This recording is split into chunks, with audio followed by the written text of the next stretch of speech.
C.S. 루이스는 고통의 문제라고 하는 책을 통하여 우리에게 이런 얘기를 합니다.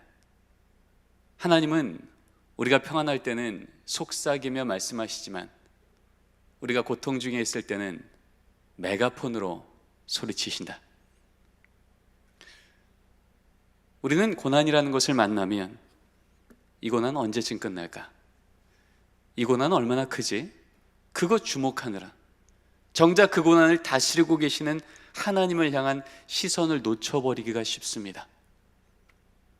그런 연약함을 아시는 하나님은 우리가 고난 가운데 있을 때면 이전보다 더 큰 소리로 외치시는 거예요. 길이 안 보이냐고? 내가 길이라고. 생명이 끊어질 것 같냐고? 내가 생명의 근원이라고. 거기 그렇게 멈춰 있지 말고 여기 내 오른손 꼭 잡고 이 걸음 계속 같이 가자고 말씀하시는 줄 믿습니다. 그래서 하나님의 백성들에게 있어서 고난 중에 진짜 소망은 우리가 원하는 방법대로 우리가 원하는 시간에 그렇게 상황이 바뀌는 데서 있는 게 아니라 그 상황을 가장 완전하게 조금도 실수 없이 이끌어 가시는 그 하나님이 우리를 찾아오실 때 우린 진짜 소망이 있는 줄 믿습니다. 우린 야복강가의 야곱을 기억합니다. 자신의 형이 자기를 해하러 온다는 소문을 듣고 그 위기 가운데 어찌할 바를 모르며 그렇게 힘들어할 때 우리 하나님 그 야곱 찾아오시는 거예요. 그래서 말씀하십니다. 야곱아, 너 그 문제 끌어안고 씨름하지 말고 그 문제를 능히 다스릴 수 있는 나 끌어안고 씨름하자. 그래서 야곱이 끌어안고 있던 대상을 그 문제로부터 하나님으로 옮겼을 때 그 밤에 상상도 할 수 없었던 소망의 새벽을 맞이하게 된 줄 믿습니다. 여러분, 137년 전 이 조선 땅 어떻습니까? 하나님 아는 백성들이 많아서 하나님, 우리나라가 위기 가운데 있으니 우리를 좀 도와주십시오.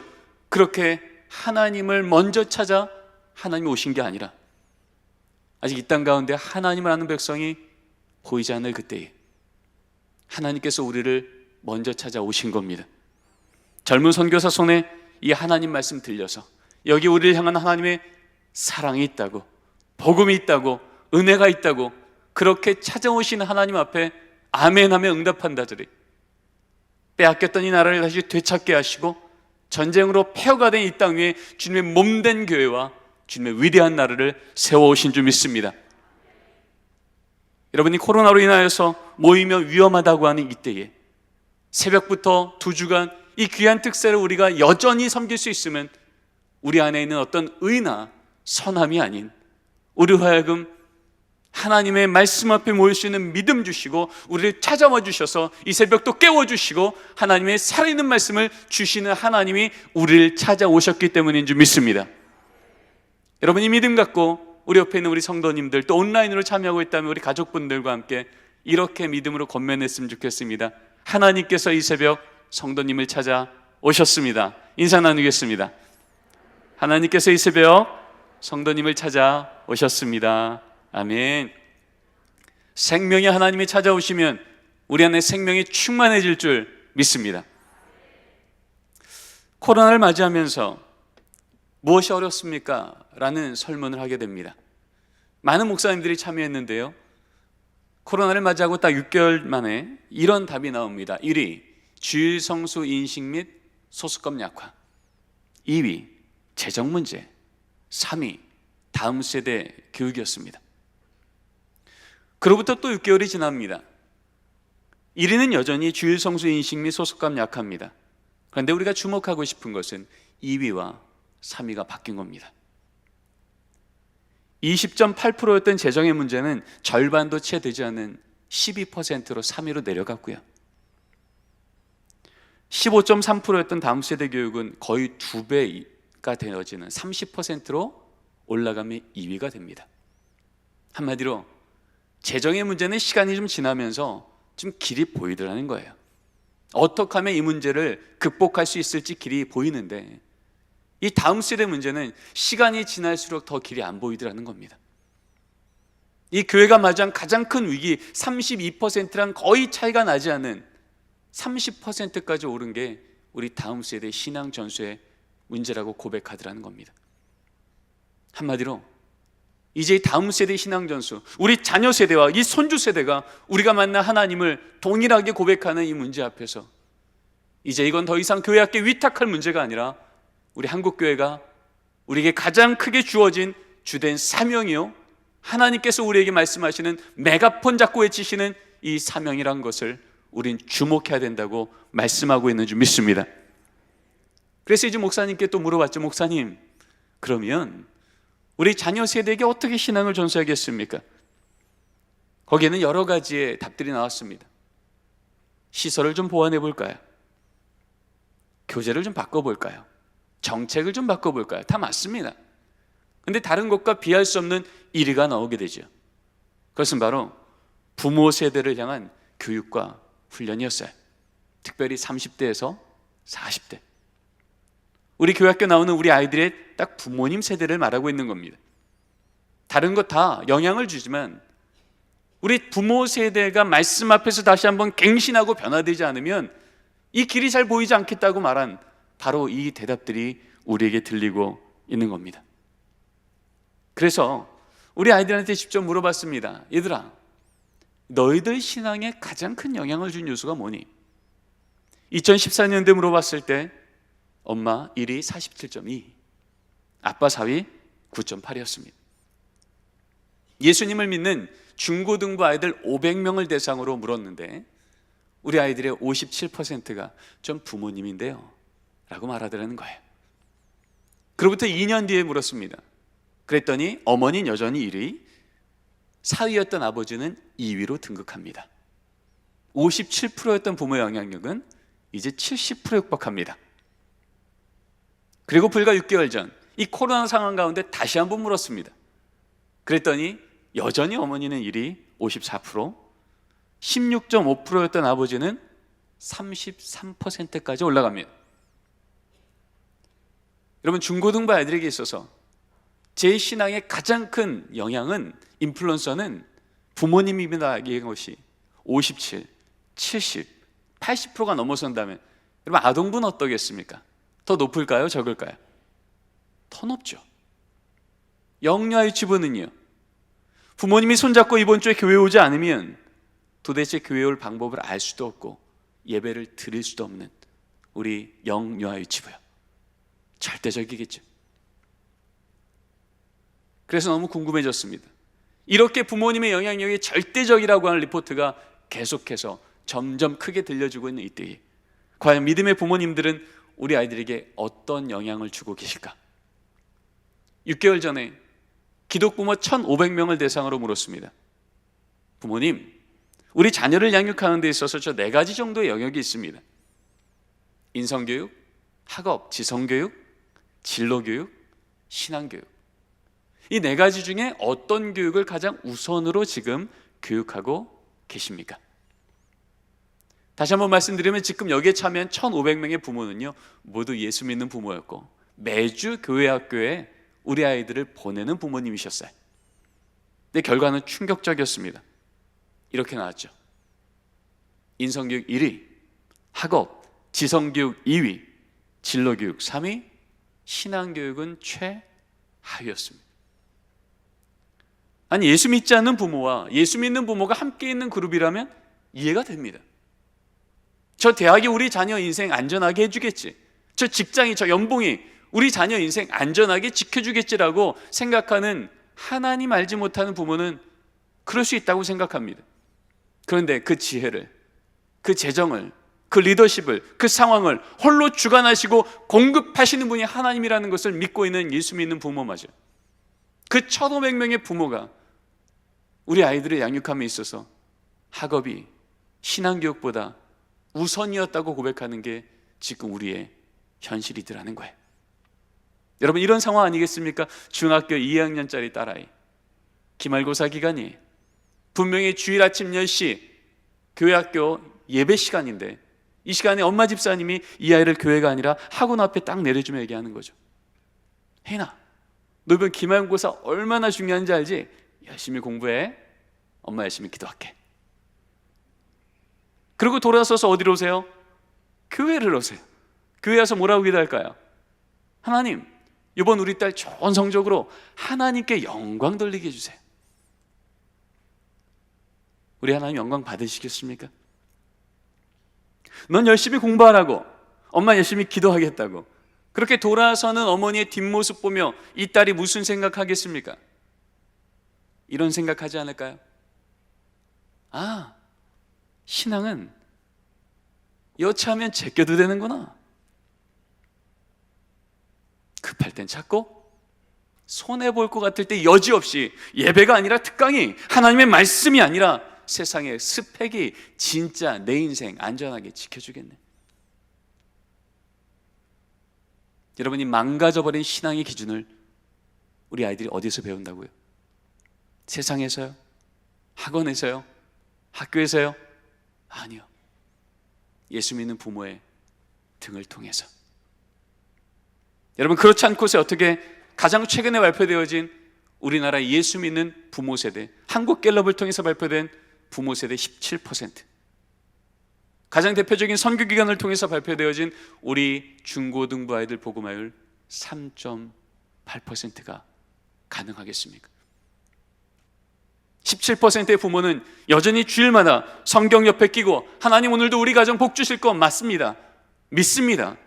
그리고 교회를 나오지만 그래 고3이잖아, 그래 시험기간이잖아, 이번 주는 허용할게 라고 말하지 않고서야 어떻게 지금 이 상황이 가능해지겠습니까?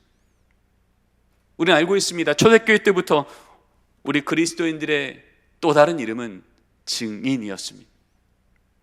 헬라어 마르투스, 이 증인, 저들은 부활의 증인이라 이 말만 사도행전에도 몇 번을 나오는 우리의 정체성이었는데, 한마디로 내 인생의 주인은 예수여라고 말하는, 우리 자녀 인생에도 예수가 주인 되어야 된다고 말하는 것에 제한받으면 목숨 걸었다는 거예요. 그래서 이 마르투스란 단어와 순교자라고 하는 단어, 마터이란 단어는 어원이 똑같았습니다. 근데 과연 지금 예수 믿는 부모 세대가, 17%의 부모 세대가 목숨 걸고 전하고 있는 이름이 예수의 이름 맞습니까? 아니면 대학의 이름입니까? 하나님의 은혜와 능력 맞습니까? 아니면 세상의 스펙입니까? 무엇이 과연 우리 자녀 인생을 진짜 안전하게 지켜주겠습니까? 그러나 여전히 우리에게 소망이 있는 것은, 아무리 오염된 물도 바다를 만나면 정화되고, 아무리 오염된 공기도 대기를 만나면 정화되듯, 왜냐하면 그것의 근원이 거기에 있기에. 아무리 이 시대 우리 자녀 세대가 3.8% 세상의 세속화 앞에 얼룩지고 위축됐을지라도 우리 아이들의 근원 되시는 예수 그리스도를 다시 만난다면, 세상에 끌려가는 아이들이 아니라 세상을 끌어가는 아이들로, 세상을 두려워하는 아이들이 아니라 세상을 두렵게 만드는 믿음의 용장들로 주님 다시 힘있게 세워주실 줄 믿습니다. 바로 그 하나님의 말씀이 우리에게 너희 자녀 세대를 내가 복 줄 거야, 다시 세울 거라고 말씀하실 때마다 우리는 확인하게 됩니다. 교회 학교 위탁하면, 잘 보내주면 거기서 알아서 키워줄게라고 말한 적이 없으시고요, 늘 하나님은 우리 자녀 세대를 복 주신다고 말씀하실 때마다 먼저 말씀 맡은 자인, 하나님이 누군지를 먼저 경험한 부모 세대가 하나님의 그 말씀을 자녀에게 삶으로 전해야 된다고 명령해 주신 줄 믿습니다. 성경은 너무나 많은 곳에서 공통적으로 말합니다. 너는 내가 내게 명한 이 말씀을 머리에 새기고가 아니라 마음에 새기고, 내 자녀에게 부지런히 가르치며 앉았을 때든지 일어날 때든지 길을 갈 때든지. 여러분, 여기서 마음이란 단어, 히브리어 레바브란 단어는요, 중심이란 뜻입니다. 우선순위란 얘기죠.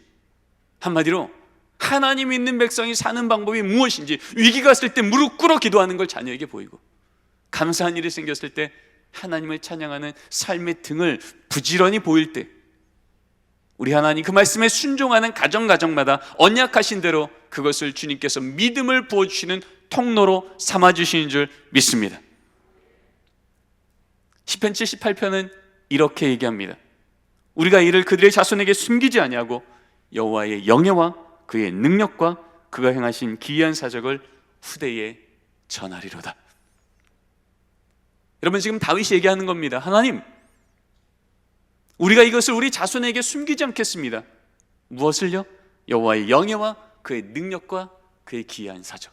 한마디로 내 삶 속에 경험한 그 하나님을 향한 간증거리들이 우리 자녀 교회에 하나도 빠뜨리지 않게 다 전하겠습니다. 어떻게 목동이었던 내가 골리앗을 쓰러뜨릴 수 있었는지, 어떻게 아둘람굴에 있었던 그 절망의 시간에 하나님은 말씀의 언약대로 통일 왕국의 왕으로 다시 나를 회복하셨는지, 하나님이 아니고 설명할 수 없는 기적 같은 그 사건들을, 나의 간증거리들을 내 자녀 세대가 하나도 빠뜨리지 않고 다 기억하게 전하겠다는 겁니다.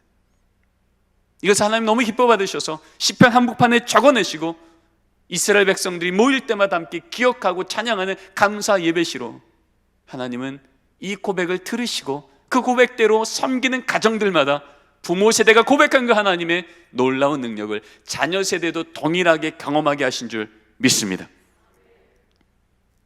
신약성경의 가장 대표적인 우리 자녀 세대의 신앙 양육의 말씀이죠. 에베소서 6장 4절 말씀이 이렇게 선언합니다. 자녀를 노엽게 하지 말고 오직 주의 교훈과 훈계로 양육하라. 한마디로 성경 가르치고 기도 가르치는 거예요. 근데 여러분 어떻습니까? 예수 잘 믿는 가정 안에서조차 우리 아이들이 엄마 이게 무슨 뜻이에요? 아빠 기도는 어떻게 하는 거예요? 라고 물을 때 우리 어떻습니까? 그래 그건 교회 학교 선생님께 한번 물어볼래? 아이 너희 전도사님 목사님이 전문가시잖아, 가서 좀 물어봐. 분명히 성경은 하나님의 말씀과 기도를 가정에서부터 부모에게 내가 만난 하나님을 부지런히 전하라고 했는데 우리는 언제부턴가 우리 아이들에게 신앙교육하는 건 교회 학교에 잘 맡기면 알아서 키워주겠지라고 착각하진 않았습니까? 2000년 교회사를 통해서 우리는 확인합니다. 시대는 여전히 악한데 예수 믿는 건 여전히 손해라고 하고 세상은 더 어두워졌는데 하나님께서 그 다음 세대를 놀랍게 부흥시켰던 그 시대마다 하나님이 주목하게 하시고 일관적으로 말씀하신 것은 바로 하나님의 이 말씀대로 가정에서부터 자녀에게 신앙을 전수하는 부모 세대가 세워진 그때였습니다. 초대교회요, 성 크리소스톰, 알렉산드르 클레멘트, 성 어거스틴, 여러분 들어보셨을 만한 초대교회 교보들입니다. 담임 목사님들이십니다. 이분들이 쓰셨던 목회 지침서를 보면 공통적으로 이러한 말이 적혀있습니다. 예수 믿는 가정입니까? 거룩한 의례를 실시하십시오. 여러분 거룩한 의례가 뭘까요? 하나님 믿지 않는 가정에서는 도대체 보이지 않는데 하나님 믿는 가정에서만 구별되어 보이는 삶의 패턴이에요.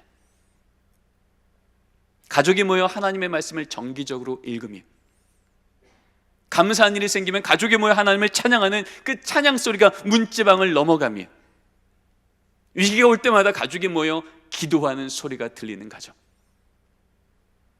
여전히 세상을 로마가 득세한다고 하는데 하나님의 말씀 따라서 우리 자녀 세대와 함께 주의 말씀을 읽으며 하나님을 고백하는 그 가정들마다 믿음의 용장들을 세우시사 천년의 로마는 땅으로 무너지게 하시고 그 땅에 주님 몸된 교회가 다시 세워진 줄 믿습니다. 교회는 천년간 다시 신음하기 시작합니다. 바로 그때 500년 전 오직 하나님의 말씀만으로 다시 하나님의 교회를 세우며 교회가 세상의 소망이 되어지며 믿음의 다음 세대가 놀랍게 부흥했던 그 종교개혁이에요.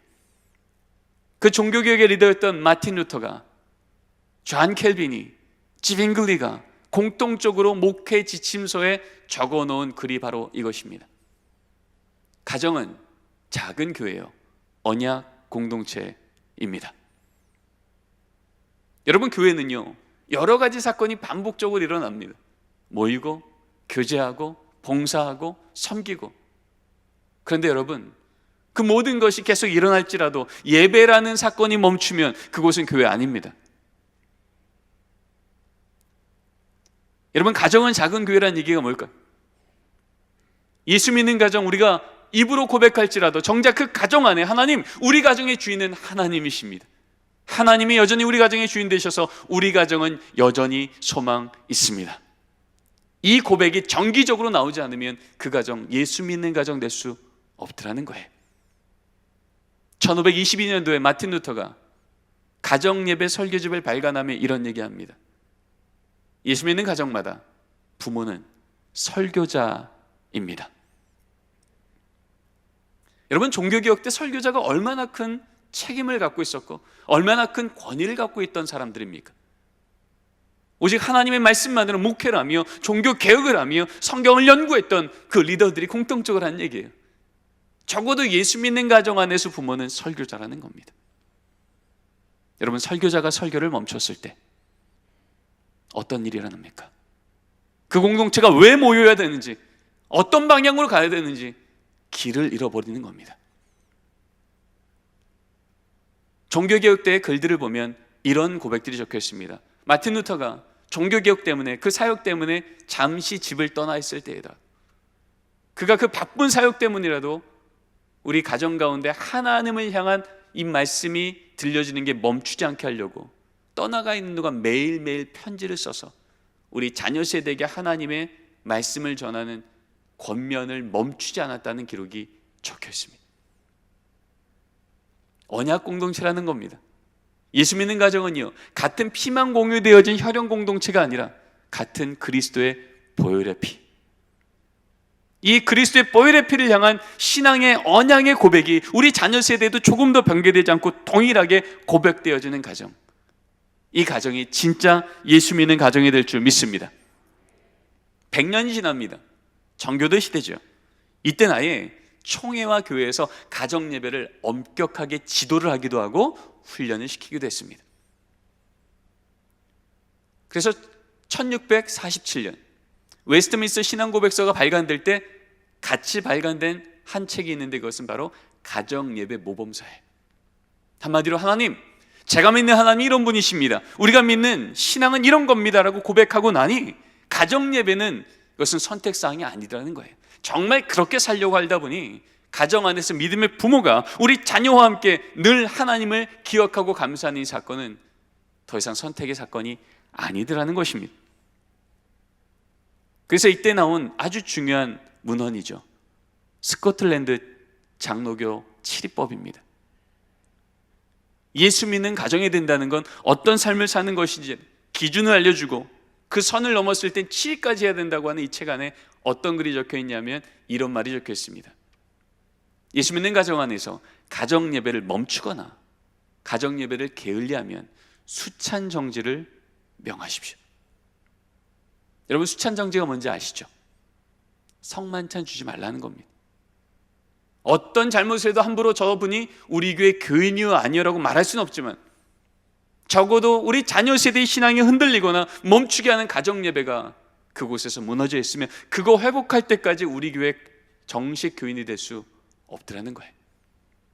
왜냐하면 성만찬은 여러 가지 의미가 있지만 그 중에 하나는 우리 교회 교인이라는 공적 선언이기 때문에 그렇습니다.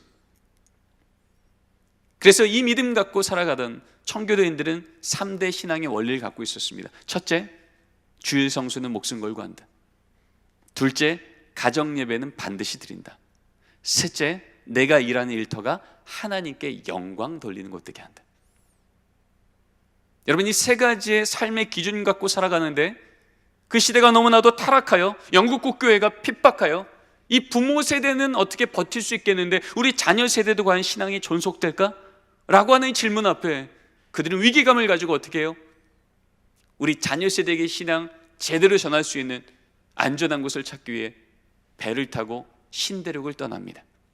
그래서 세워진 나라가 미국이요, 그래서 세워진 교회가 미국 교회였습니다.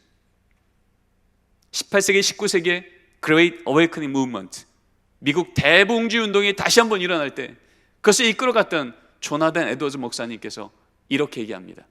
가정예배는 경건과 신앙을 위한 은혜의 수단입니다. 한마디로 여러분의 가정이 경건하게 원하십니까?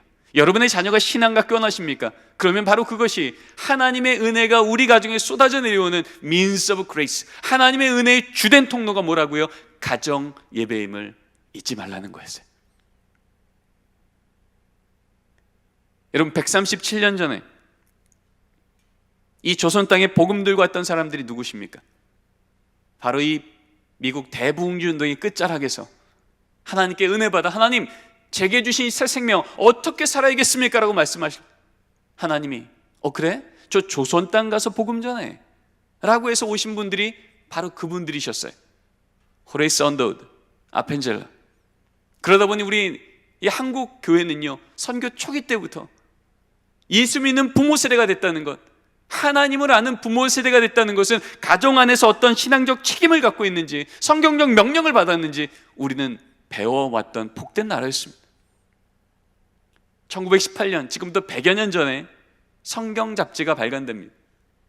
근데 놀랍게도 1호 첫 번째 페이지, 첫 번째 문장이 가정 예배로 시작이 됩니다. 우리 같이 한번 읽어보겠습니다.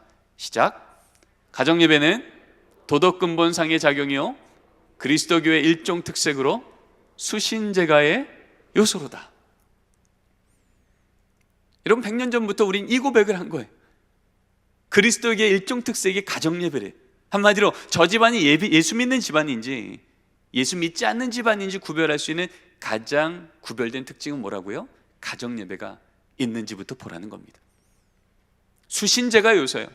나라조차 뺏겨버린 바로 그 상황 가운데 우리 집안이 다시 일어서고 우리 자녀가 다시 일어서는 그 요소가 뭐라고요? 하나님, 이 나라는 망한 것처럼 보여도 이 나라의 진짜 왕이신 하나님이 우리 가정의 주인 되어주시면 우리 가정 여전히 소망 있습니다.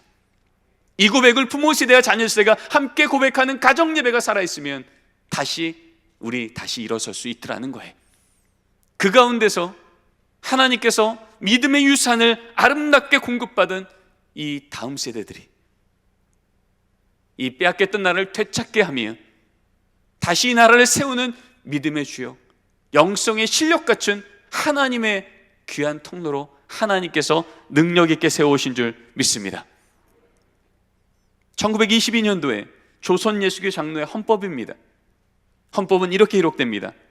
가정 예배는 집안마다 반드시 힘쓸지니 아침과 저녁으로 기도하며 성경 보며 찬송을 할지니. 여러분, 헌법입니다. 헌법은 선택사항이 아닙니다. 적어도 우리 교회가 조선 예수교 장로교회에 속해 있는 교회라면, 적어도 우리 가정에 예수 믿는 부모 세대가 한 명이라도 세워져 있는 가정이라면 가정 예배는 집안마다 가급적 힘쓸지니도 아니에요. 반드시 힘쓸지니. 여러분, 이것이 우리가 받았던 신앙의 유산이에요. 우리가 하나님의 말씀을 통해서 들어왔던 성경적 정언 명령이었다는 겁니다. 성경을 보아도, 2000년 교회사를 보아도, 그리고 지금 이 코로나의 목회적 현실을 보아도, 마스크 끼지 않고는 모일 수 없는 이 위험한 이 시대 가운데 언제쯤 이거 끝날까 세상 핑계 삼지 않고 마음껏 마스크 벗고 오늘도 내게 주시는 하나님의 말씀, 내게 고백되어지는 하나님의 말씀을 우리 자녀 세대에게 마음껏 전할 수 있는 대면 신앙 공동체 어디겠습니까? 가정이죠. 여러분, 그런 의미에서 가정 예배는요, 이 코로나 시기 때문에 잠시 교회에 모일 수 없으니 가정에서도 좀 한번 해봅시다라고 말하는 시대적인 프로그램이나 대안이 아니고요, 원래 성경적 원안인 줄 믿습니다. 성경에는 너무나 많은 가정 예배에 대한 명령이 나와 있습니다. 영적 원리로 치면 에덴 동산에서 아담과 하와의 가정부터 시작해요. 그 형태로부터 시작하면 노아의 가정, 아브라함, 이삭, 야곱, 요셉, 모세, 여호수아, 욥, 에스라, 느헤미야, 그리고 신약으로 가면 사도 바울을 통해서 고백되어진 믿음의 가정 안에서 믿음의 부모와 자녀 세대가 함께 선포하고 실천해야 된다고 말했던 그 많은 말씀들. 그런데 그 말씀을 다 모았을 때 결국 하나님은요, 믿음의 가정 안에서 가정 예배는 이건 더 이상 선택이 아닌 하나님 앞에서 마땅한 순종이라고 말씀하고 있더라는 것입니다. 그런 의미에서 오늘 우리에게 주신 말씀을 다시 한번 읽어보겠습니다. 같이 한번 읽겠습니다. 시작. 그가 처음으로 제단을 쌓은 곳이라. 그가 거기서 여호와 이름을 불렀더라.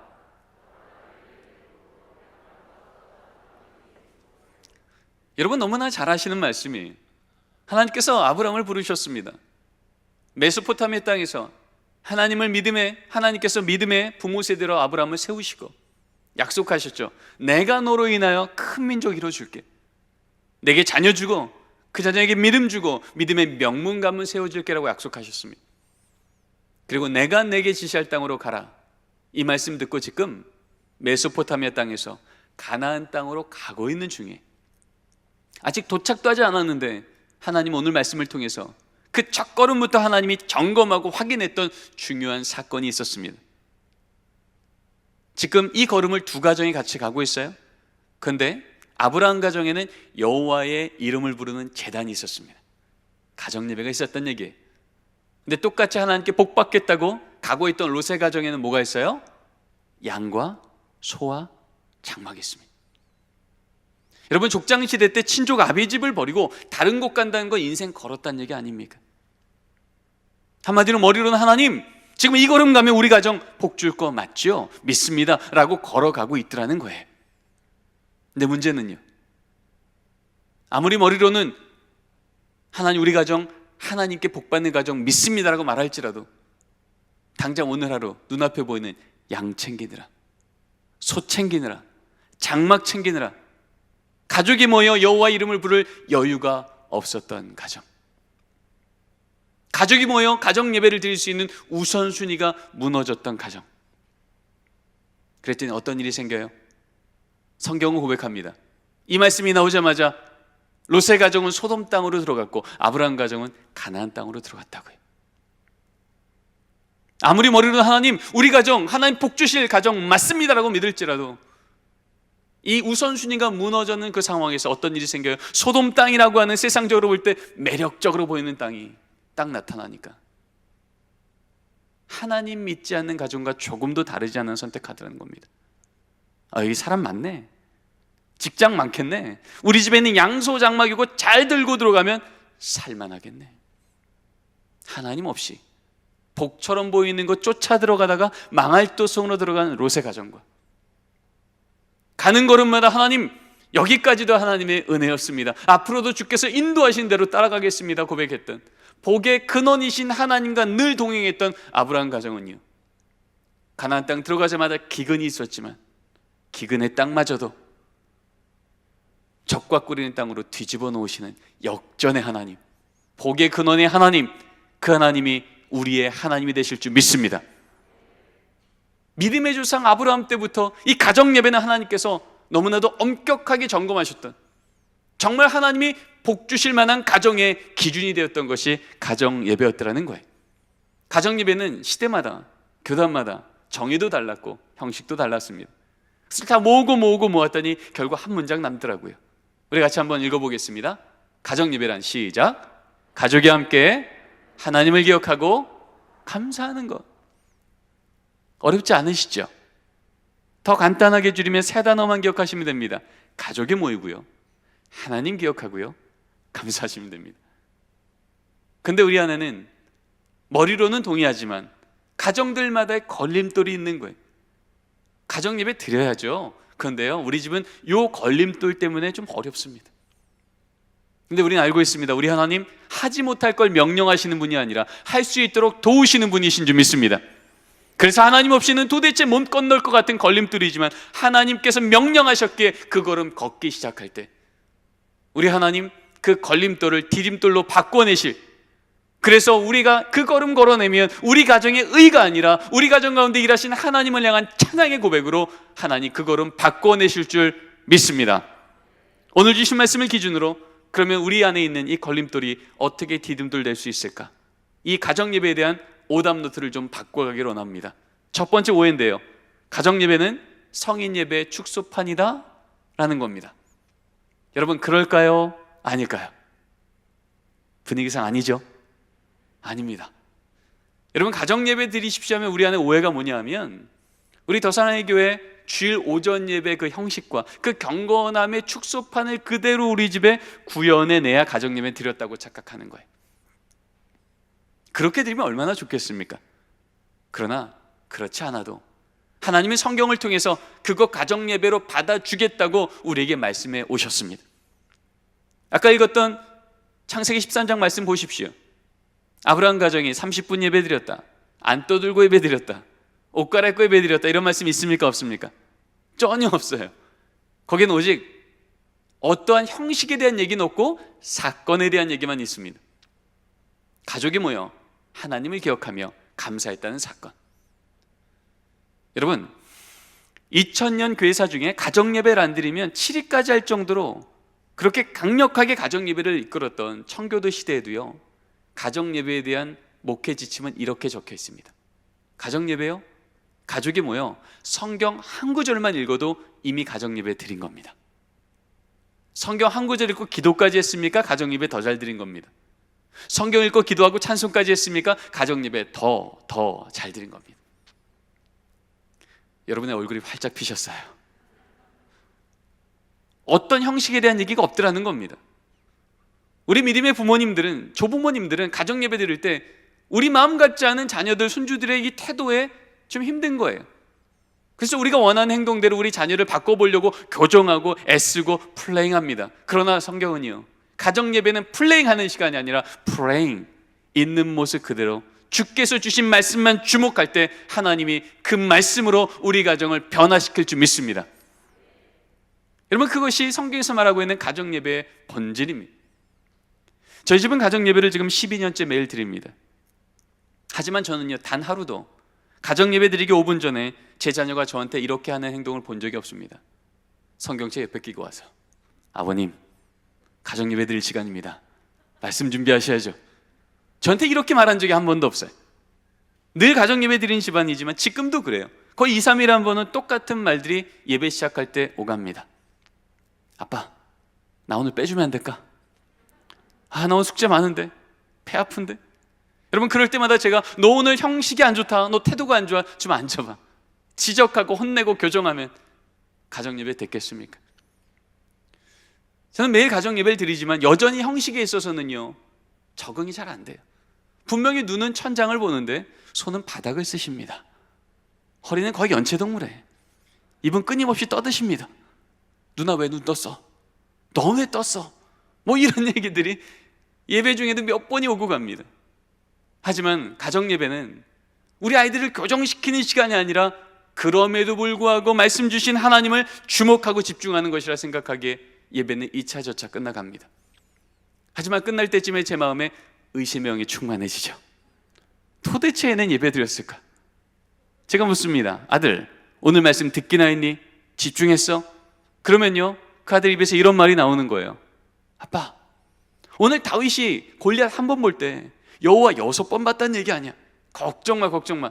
나도 힘들면 그럴 거야. 걱정 노세요. 초등학교 3학년 아들이 이렇게 얘기하는 거죠. 분명히 제 눈에는 오늘도 장난치고 집중 못해 저조차 예배가 되지 않았는데, 우리 하나님, 우리 자녀의 연약함에 제한받지 않으시고 오늘도 심어놓고자 작정하신 믿음의 씨앗을 심어놓으신 줄 믿습니다. 한 번은 제 연구실에 기자님이 오셨어요. 가정예배에 대해서 인터뷰를 하고, 저희 집 가정예배를 매일 드린다니까 오늘 저녁에 저희 집에 와서 촬영을 하겠다는 거예요. 뉴스 자료화면 배경으로 내보내겠다는 거죠. 그러나 제가 말씀드렸잖아요. 저희 집 가정예배 드리는 형식만 보면 여러분들 시험당하기 딱 좋습니다. 그래서 제가 그랬죠. 오지 마세요. 필요하면 제가 사진 몇 컷만 찍어서 보내드릴 테니까 그러면 필요하면 쓰시고 아니면 안 쓰셔도 됩니다. 그리고 이 상황을 우리 아이들한테 얘기하고 그날 저녁에 가정예배 드릴 때 찍었던 사진입니다. 성령 충만한 얼굴이에요. 저는 이 사진을 찍으면서 너무 놀란 겁니다. 한 번도 이런 적이 없었는데 아이들이 눈을 감고 손을 들고 심지어는 가슴에 손을 얹고 예배를 하는 거예요.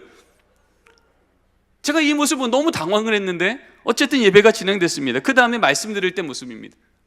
얼굴엔 온화한 미소와 허리는 꼿꼿이 펴고 성경을 뚫어지라 찾아보는 저 집중력이요, 예배 끝날 때까지 변하지 않는 거예요. 아닌데 이런 모습이? 평소에 늘 누워 계셨는데. 제가 저 사진을 찍고 그날 저녁에 이제 잠을 자려고 하는데 잠이 안 오는 겁니다. 도대체 우리 애들은, 어린애들이 이렇게 위선적일까? 큰일 났다, 이거 정말 아닌데, 이거 조작인데, 이거 사진 안 보내야 되나, 뭐 이런 생각에 머리가 너무 복잡했는데 그때 하나님이 제 마음속에 이런 깨달음을 주셨어요. 그랬구나. 난 오늘도 또 까먹었네 싶어 또 지적하고 또 혼내고 싶었는데 아니었네. 다 알고 있었네. 찬양 저렇게 해야 된다는 거, 말씀 저렇게 들어야 된다는 거, 까먹어서가 아니라 아직 미성숙해서 못했던 거였구나. 시편 1편 3절이요.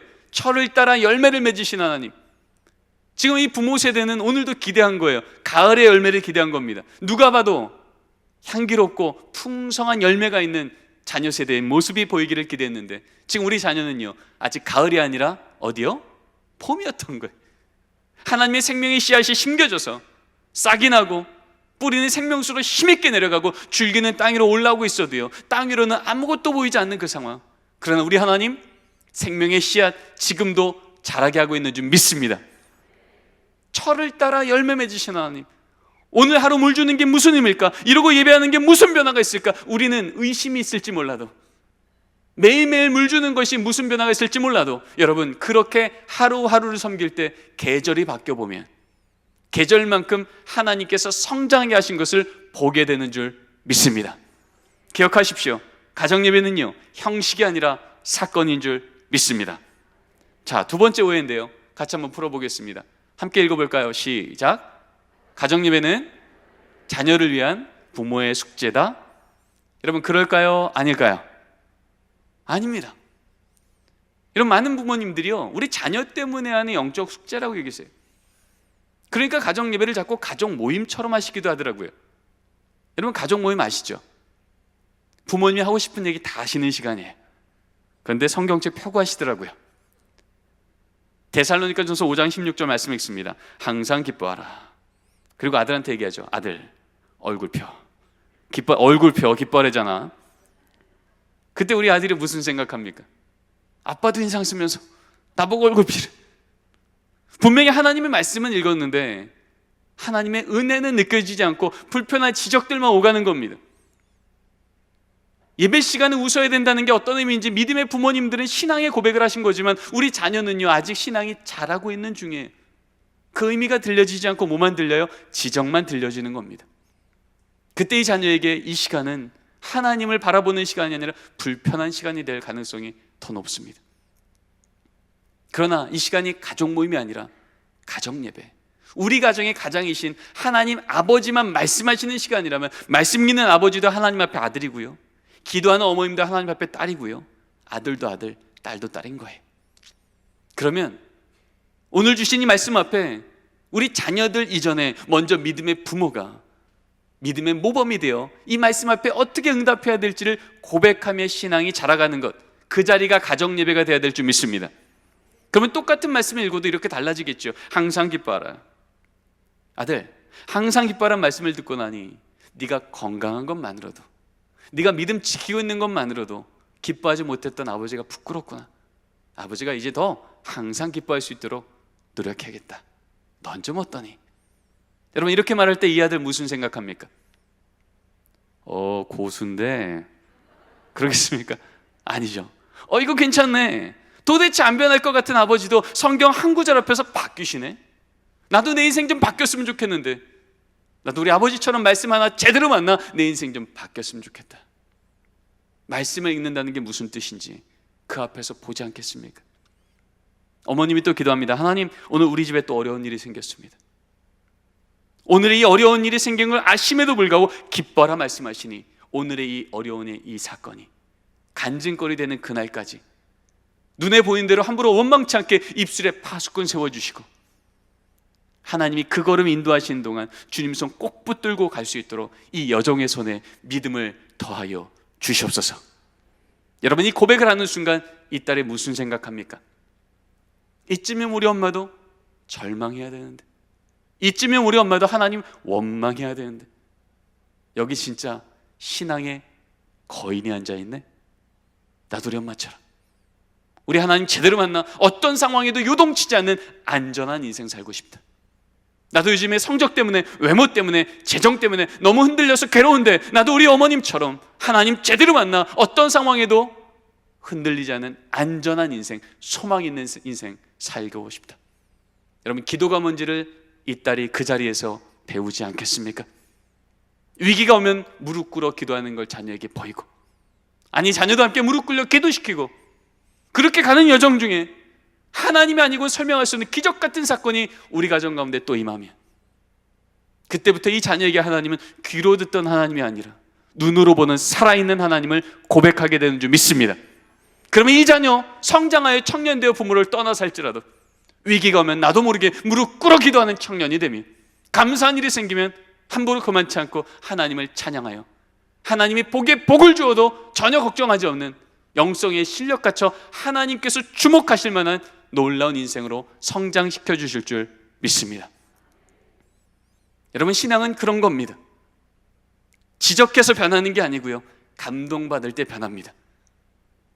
감동은 언제 받습니까? 내가 기대했던 것 이상의 희생이, 내가 기대했던 것 이상의 섬김이, 내가 기대했던 것 이상의 인내가 내게 임하면 그것을 부어내는 자가 나를 감동시키는 거예요. 그래서 십자가는 우리를 감동시킨 겁니다. 여러분, 그 십자가의 그 말씀이 우리 상황은 무너졌어도 약할 때 강함되어 주시겠다고, 내가 너를 여전히 붙들고 있다고, 조건이 무너졌어도 너의 삶의 유일한 조건 되시는 하나님이 여전히 너와 함께 하시니 세계를 내어주실 거라고 주의 말씀 들고 우리 자녀들과 매일이건 일주일에 한 번이건 주의 말씀과 함께 소망하고 고백할 때 우리 자녀 진짜 영적인 감동 가운데 믿음 공급받게 되는 줄 믿습니다. 여러분, 마지막입니다. 세 번째 오해인데요, 함께 읽어보겠습니다. 시작. 가정예배는 성경 지식이 없어서, 시간이 없어서 못한다. 여러분, 가정예배는요, 시간 없어서 못 드리는 게 아니고요, 시간 내서 드려야 될 줄 믿습니다. 정말 중요한 건 시간을 내는 거예요. 바로 그때 우리는 경험하게 되는 겁니다. 아, 정말 우리 가정 안에 예수 믿는 것은 가장 우선순위구나. 여러분, 저희 집은 12년째 가정예배를 매일 드려왔습니다. 저녁 8시 반에 드렸죠. 근데 제가 저희 집을 돌아보니까 제가 8시 반에 집에 들어갈 수 있는 날이 절반이 채 안 되더라고요. 근데 어떻게 저희 집은 가정예배를 매일 드릴 수 있었을까요? 어렵지 않습니다. 저 빼고 드리면 됩니다. 왜요? 그 시간에 제가 설교하느라, 회의하느라, 강의하느라 집에 못 들어가는 걸 누가 아세요? 하나님이 아세요. 그러면 그런 날에는 제 아내가 우리 아이들하고 저녁밥 먹을 때부터 얘기합니다. 얘들아, 오늘 아빠가 말씀 전하시느라 오늘 가정예배 못 들어오셔. 그러면 가정예배 드릴 때요, 끝날 때쯤에 제 자녀 둘 중에 한 명은 반드시 이렇게 기도합니다. 하나님, 오늘 아빠 말씀 잘 전하게 하시고 안전하게 돌아가게 해주세요. 여러분이 짧은 기도가 딱 선포되는 순간 제가 없는 그 자리는 무슨 자리일까요? 아빠의 부재겠습니까? 아니면 가족이 모여 그 자리에 없는 가족을 기억하며 중보하며 응원하며 영으로 하나 되는 시간 되겠습니까? 전자입니까? 후자입니까? 후자죠. 여러분, 그 시간에 우리 남편이 일터에 있느라, 우리 자녀가 직장에 있느라, 군대가 있느라, 유학가 있느라 우리가 같이 못 모이는 걸 하나님이 아신다면, 여러분, 그 가정에 믿음의 부모 한 명이 그 자리를 지킬지라도 우리 하나님 그 자리를 통해서 하나님 앞에 우리 가정을 올려드리는 기도 위에 주님 그 기도 외면치 않으시고 가정예배로 받아주실 줄 믿습니다. 저는 공부 때문에 한 8년 정도 미국에서 이민교회를 섬겼습니다. 그때 고등학교 때부터 대학교 때부터 유학 가서 부모님과 오랫동안 떨어져 살던, 그리고 신앙생활하는 청년들을 양육하게 되었습니다. 벌써 10여 년 전 얘기지만 여러분, 그때도요, 벌써 수요일, 목요일, 금요일 주말이 가까울수록 한국에서 우리 부모님들한테 전화가 오는 거예요. 문자가 오는 거예요. 이메일이 오는 겁니다. 딸아, 이번 주 가정예배 시간에 기도하려고 그래. 또 기도 제목이 뭐니? 물어보더라는 겁니다. 어떨 때는 또 이렇게도 묻습니다. 아들아, 이번 주 아버님이 많이 편찮으셨는데 토요일 밤 9시 가정예배 시간 알지? 단 5분이라도 우리 같이 기도하자. 여러분, 지구 저 반대편에 있어 가족이 떨어져 있고 직장 때문에, 유학 때문에, 군대 때문에 그렇게 흩어져 있을지라도 같은 시간에 같은 기도 제목으로 같은 하나님께 같은 믿음 갖고, 하나님, 오늘도 우리 가정 가운데 하나님이 주인 되셔서 오늘 우리 있는 이 기도 제목들이 하나님께서 더 크심을 경험케 하는 은혜의 자리로 바꿔주시옵소서. 그렇게 기도하는 자리마다 우리 하나님 신실히 역사해 주셔서 부모가 떨어져 있는 청년의 자녀들조차 위기가 있으면 위기가 있을 만큼 더 크신 하나님을 또 한번 경험하게 되어지는 하나님의 사시는 역사를 경험하는 자리, 가정예배가 될 줄 믿습니다. 여러분, 지금 우리 가족이 흩어져 있을지라도 적어도 우리 가족 가운데 우리 가정은 일주일에 한 번 이 시간에 가정예배 드린다고 하는 이 믿음의 약속들이 세워져만 있으면, 여러분, 믿음의 부모 세대 한 명이 있을지라도 하나님 이 시간 우리 가족 흩어져 있지만 그 자리자리가 하나님께서 보호하시는 곳 되게 하시고 하나님께 영광 돌리는 곳 되게 하시고 필요한 지혜와 믿음 주셔서 하나님께서 우리 가정을 통하여 영광받아 주시옵소서. 이 기도 드리는 동안 우리 가정 세상이 감당 못할 하나님께서 보호하시고 지켜내시는 믿음의 가정으로 인도해 주실 줄 믿습니다. 오늘 말씀을 정리하기 원합니다. 여러분, 코로나 팬데믹으로 인해서 우리 한국교회가 큰 위기를 맞이한 건 맞습니다. 그런데 한편으로 하나님은요, 이 멈춤의 시간을 마치 작전 타임처럼 쉬지 않는 것 생각해 보기도 합니다. 여러분, 작전 타임 아시죠? 경기를 열심히 뛰다가 멈추는 겁니다. 그런데 이 몇 분 되지 않는 작전 타임 때문에 지던 경기가 역전하기도 하고 이기던 경기가 확실하게 승리하기도 합니다. 여러분, 작전 타임의 진짜 위기는 뭘까요? 잠깐 멈춰서 물 마시는 게 아니에요. 경기 뛰느라 못 봤던 감독의 얼굴을 보는 겁니다. 경기 뛰느라 못 듣던 감독의 소리를 내 귀로 듣는 겁니다. 그래서 그전까지는 내 실력만큼 열심히 뛰던 이 경기가 어떻게 해요? 감독의 안목만큼 경기는 바뀌어지는 거예요. 이때 하나님은 우리 자녀에게 신앙을 전수하라고 했던 영적 신앙 전수의 경기 가운데 이 코로나를 통해서 우리 부모 세대를 멈추게 하셨는지 모르겠습니다. 그리고 말씀하시는 거죠. 이전까지 해왔던 신앙 전수의 이 패러다임으로 정말 이 경기 승리하겠냐고요. 우리 자녀 세대, 정말 이 부모 세대가 경험한 그 하나님을 동일하게 고백할 수 있겠냐고요. 다음 세대 신앙 전수의 영적 경기에 부름받은 우리 모두가 이 코로나를 통해서 다시 한번 주의 말씀 앞에 섰을 때 이 가정 예배는 선택사항이 아니라 순종사항이며, 우리 자녀 세대의 신앙 전수는 교회 학교 위탁하는 것이 아닌 먼저 가정 안에서부터 믿음의 부모의 삶을 통해 부지런히 전하는 자리에서 주께서 언약대로 믿음의 전수를 부어주시는 자리인 줄 믿습니다.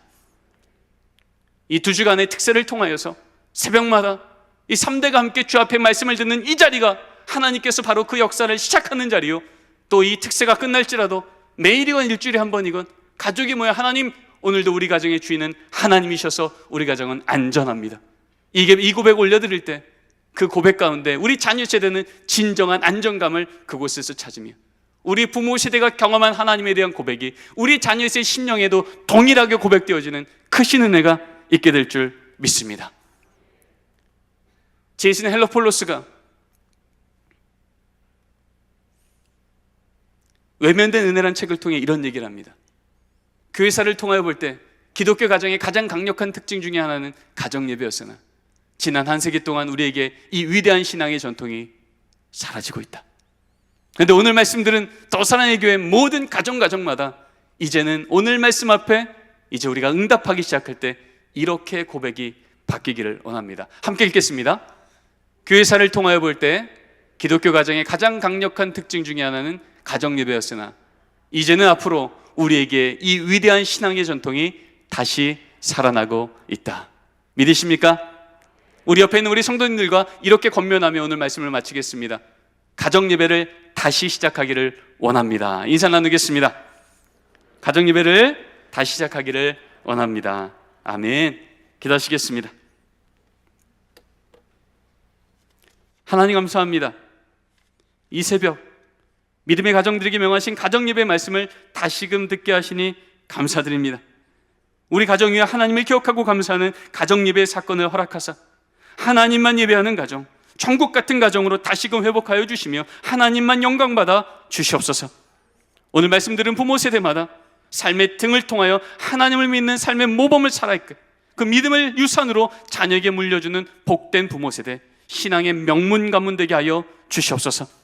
우리 가족의 수준만큼이 아니라 우리 가정을 향한 주님의 계획만큼 우리 가정을 다시 한번 세워주시며 가정 예배를 지켜내게 하시며 하나님의 사심을 늘 보는 역사를 이루어 주시옵소서. 예수님의 이름으로 기도드립니다. 아멘.